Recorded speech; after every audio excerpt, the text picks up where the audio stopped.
OK, donc, mise en contexte. Plusieurs élèves éprouvent des difficultés à l'école. Ce n'est pas vraiment une nouveauté en 2009.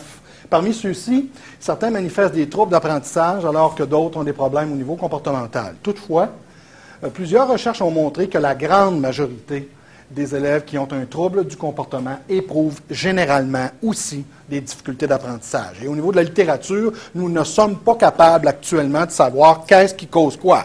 Est-ce que ce sont les troubles d'apprentissage qui amènent des troubles de comportement ou l'inverse? Par contre, ce que l'on sait et qui est intéressant, et moi qui me préoccupe beaucoup, c'est quand on améliore la réussite des élèves qui ont des difficultés sur le plan comportemental, nous observons une diminution de ces comportements-là. Donc, il y a une piste là qui est drôlement intéressante. Donc, souvent, les deux sont reliés ensemble. Donc, pour assurer la réussite des élèves qui ont un trouble du comportement, il semble qu'il devient important autant d'intervenir sur le plan comportemental que sur le plan de l'apprentissage. Et quand on regarde nos taux de décrochage au Québec, les élèves en trouble de comportement sont ceux dont le décrochage est le plus élevé. Si vous avez entendu Égide Royer, qui travaille beaucoup là-dessus, c'est son cheval de bataille, c'est d'essayer de voir comment on peut aider cette clientèle-là. Donc, l'objectif de la recherche, c'est d'abord de vérifier si les stratégies d'enseignement qui sont efficaces auprès des élèves qui ont un trouble du comportement sont semblables à celles qui ont été utilisées, j'aurais le goût de dire avec succès, auprès de ceux qui sont en difficulté d'apprentissage. Étant donné que l'un et l'autre vont ensemble, est-ce que les stratégies qui sont efficaces dans un contexte pourraient être du même type dans un autre contexte? Donc, les deux questions auxquelles je tente de répondre. Première question, quelles sont les stratégies d'enseignement efficaces qui favorisent l'apprentissage de la lecture, de l'écriture et des mathématiques auprès des élèves en difficulté d'apprentissage et aussi de ceux à risque d'échec scolaire, ce que la littérature américaine appelle les Learning Disabilities et les Low Achievers? Et deuxième question, est-ce que les stratégies d'enseignement efficaces qui ont été identifiées par la question précédente sont du même type que celles qui favorisent les apprentissages fondamentaux, c'est-à-dire lire, écrire, compter, auprès des élèves qui ont un trouble du comportement? Le cadre de référence que j'ai utilisé d'abord pour identifier les stratégies d'enseignement efficaces au niveau des troubles d'apprentissage, c'est à partir des travaux d'une dame qui s'appelle Jean Shaw, qui était une experte dans le domaine de la lecture, qui avait rédigé en 2000 un bouquin fort intéressant qui s'appelle The Academic Achievement Challenge. Et elle avait construit une typologie des stratégies d'enseignement basées sur les travaux de Cuban, Gage et Berliner. Et elle nous indiquait que les stratégies d'enseignement peuvent être représentées sur un continuum dont l'une des extrémités correspondrait aux stratégies ou à des approches pédagogiques qu'on pourrait nommer ou qualifier d'être centrées davantage sur l'enseignement, et à l'autre bout complètement de ce continuum-là, des approches ou des stratégies d'enseignement plutôt centrées sur l'élève. Ce qui est dit dans la littérature là-dessus, entre autres par Mme Shaw, c'est que ces deux types d'approches pédagogiques-là cohabitent et s'affrontent en éducation depuis fort longtemps. Ce genre de typologie-là amène des débats souvent importants sur les stratégies qui sont les plus efficaces. Donc, j'ai représenté sur un continuum ce que Mme Shaw propose, c'est-à-dire à un bout du continuum, les stratégies qui sont centrées sur l'enseignant, à l'autre, celles qui sont centrées sur l'élève. Rapidement, je donne quelques mots pour mieux comprendre ces deux stratégies-là qui sont diamétralement opposées.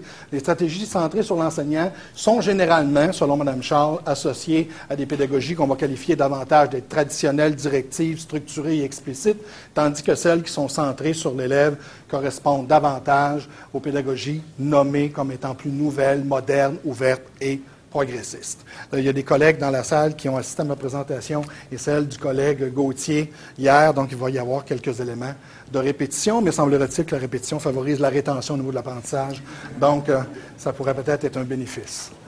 Ceci étant dit, je vous donne un exemple de pédagogie ou de stratégie d'enseignement qu'on pourrait associer aux deux grandes catégories, mais dans leurs dimensions les plus opposées. Donc, dans les stratégies centrées sur l'enseignant, ce qui me semble le plus structuré que je connais à ce jour, c'est le direct instruction, ou l'enseignement direct, où l'enseignement est scripté, c'est-à-dire où les enseignants reçoivent ce qu'ils ont à dire pour enseigner n'importe quel contenu. Donc, il y a moins de place à l'improvisation dans ce genre de stratégie d'enseignement-là. Et à l'autre bout, complètement, j'aurais le goût de dire, c'est totalement l'inverse.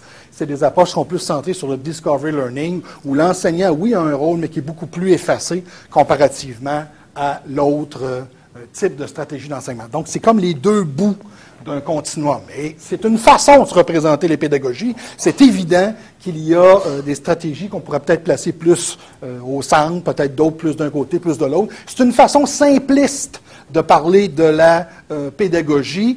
Cependant, dans la littérature américaine et anglo-saxonne, c'est le type de typologie qui est le plus utilisé à ce jour. Et un exemple de ça, c'est dans l'un des rapports les plus importants jamais produits sur l'enseignement des mathématiques. Le National Mathematics Panel a aussi utilisé ce type de typologie-là pour identifier quelles sont les stratégies d'enseignement qui sont les plus efficaces autant pour les élèves du régulier que pour les élèves qui ont des difficultés d'apprentissage. Donc, j'ai fait une méga-analyse, dont je vais vous présenter les résultats. Quelles sont les stratégies d'enseignement efficaces qui favorisent l'apprentissage de la lecture, de l'écriture et des mathématiques auprès des élèves en difficulté de niveau élémentaire, donc de première jusqu'à sixième année. Une méga-analyse, c'est un type de recherche qui est plus rare en éducation, c'est que c'est une synthèse des résultats qui proviennent de différentes méta-analyses. Méta-analyses qui sont des synthèses quantitatives de recherche expérimentale ou quasi-expérimentale. Dans ce cas-ci, la méga-analyse, excusez-moi, que j'ai produite, regroupe toutes les méta-analyses qui ont été produites depuis la création de cette technique statistique-là en 1976 par Glass jusqu'à nos jours. Et j'ai repéré, à l'aide des moteurs de recherche classiques en éducation, il y a eu 11 méta-analyses qui ont investigué les stratégies d'enseignement. Et ces 11 méta-analyses-là représentent une synthèse de 362 recherches publiées en 1963 et 2006 et auprès de 30 000 élèves. Vous avez la liste de ces différentes méta-analyses-là, même si la technique a été développée il y a longtemps, celles qui concernent spécifiquement les stratégies d'apprentissage sont quand même assez récentes. C'est des méta-analyses que j'ai identifiées entre 1999 et 2007. Quand on parle de méga-analyse, celui, à mon avis, qui est le plus productif dans ce domaine-là, c'est John Hattie, qui est un chercheur en Australie, qui vient de publier, c'est très récent, et c'est pas parce que je fais la promotion de son livre et que j'ai des droits là-dessus, mais ça me semble être un ouvrage fort important. C'est une synthèse qui a été faite de 800 méta-analyses, qui est une synthèse de 50 000 recherches publiées en éducation auprès de 20 millions d'enfants, et il a identifié 138 facteurs qui influencent l'apprentissage des enfants, classés du plus aidant au moins aidant. Donc, je pense qu'il y a quelque chose là d'intéressant. Et quand on regarde ce type de recherche-là, après avoir compilé les 800 méta-analyses, ce que Hattie nous dit, c'est qu'en général, l'effet qu'on observe d'une mesure sur le rendement des élèves, quand on regarde les résultats des méta-analyses qui sont exprimés en fractions d'écart type, on s'aperçoit que c'est autour de 0,40. Donc, lui nous recommande, quand on veut introduire quelque chose auprès des enseignants, de viser un seuil qui tourne autour de ça, puisque ça semble être le seuil actuellement que l'on observe des différents facteurs qui ont une influence sur l'enseignement. Donc, c'est ce que j'ai fait. J'ai porté attention, vous allez le voir dans quelques minutes, aux stratégies dont l'effet sur le rendement des élèves était minimum 0,40 et plus. Qu'est-ce que ça veut dire, ce type de résultat-là? Vous avez un tableau ici qui montre comment on peut convertir une fraction d'écart type pour être capable d'avoir une meilleure idée de qu'est-ce que ça veut dire sur le rendement d'un élève. Si on se fie au 0,40 puis idéalement et plus, 0,40, ça veut dire que l'élève moyen dans le groupe contrôle dans le groupe expérimental comparé au groupe contrôle, aurait une augmentation de son rendement de 16 rangs centiles, ce qui n'est quand même pas rien. Donc, vous avez sur ce tableau-ci toutes les stratégies d'enseignement qui ont été relevées à partir des 11 méta-analyses que j'avais identifiées. Et en dépouillant ces différentes recherches-là, j'ai été capable de classer les stratégies qui étaient présentées en 3 grandes catégories. Il y avait d'abord des stratégies d'enseignement qu'on pouvait classer dans une catégorie qu'on peut appeler un enseignement qui est plus structuré ou directif, souvent qui est un enseignement qui est plus explicite.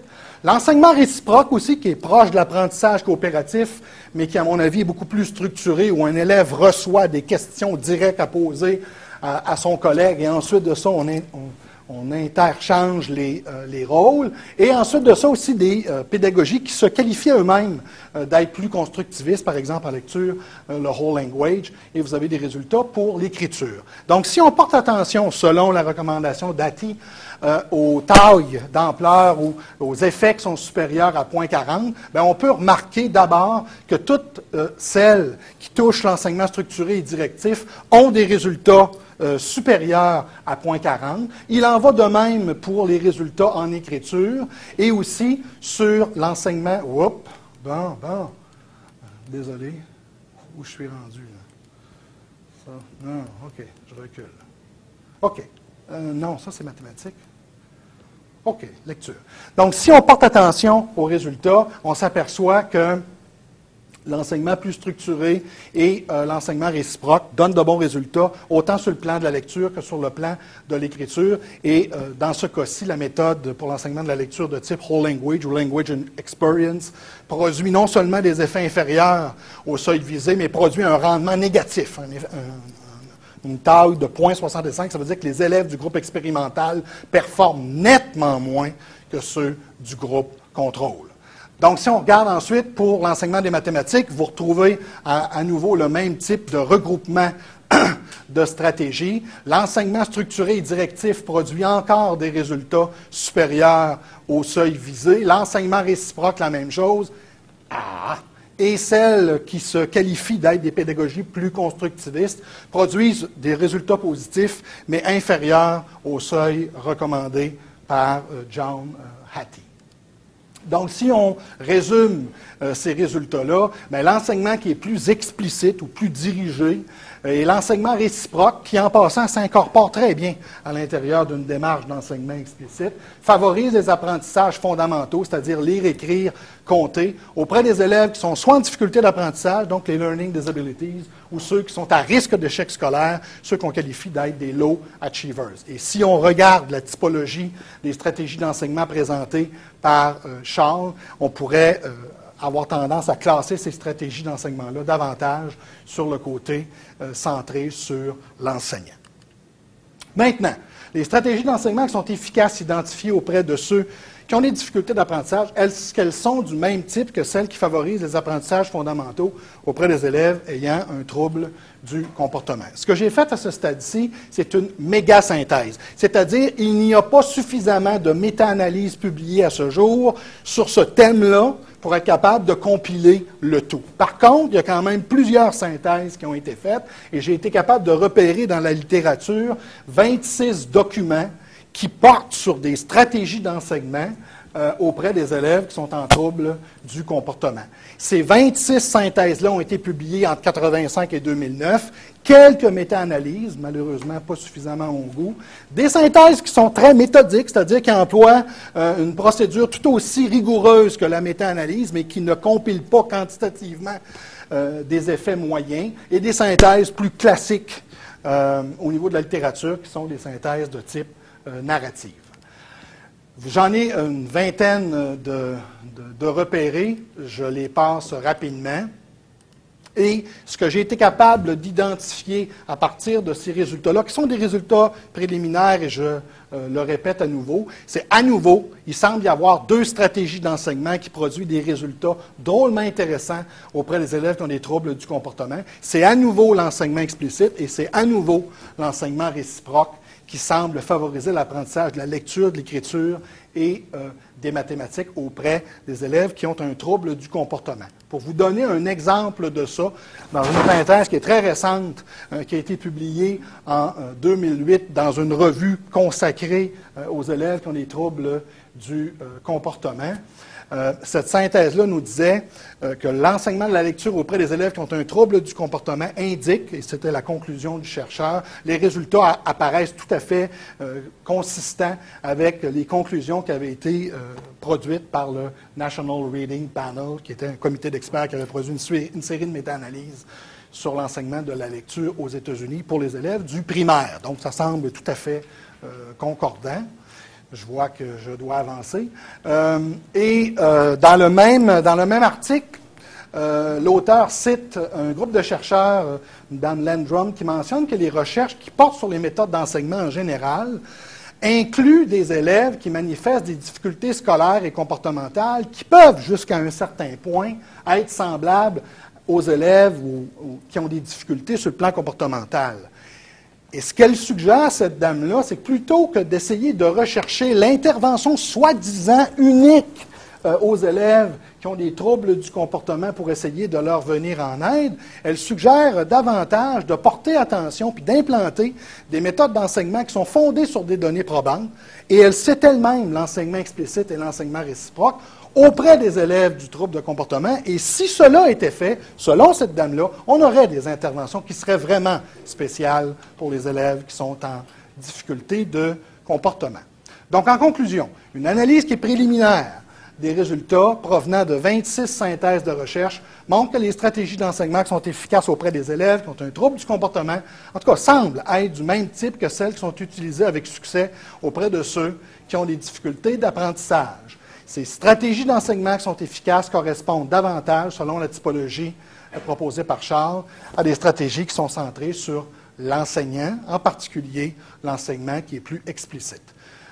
Et mon petit mot, nous sommes, le nous est plus restreint, mais je suis assez gros que je peux parler au nous. Nous sommes d'avis que le recours aux stratégies d'enseignement qui sont fondées sur des données probantes semble être une orientation pédagogique à privilégier afin d'assurer la réussite de tous ceux pour qui l'école se doit de faire une différence, c'est-à-dire les élèves qui sont en difficulté.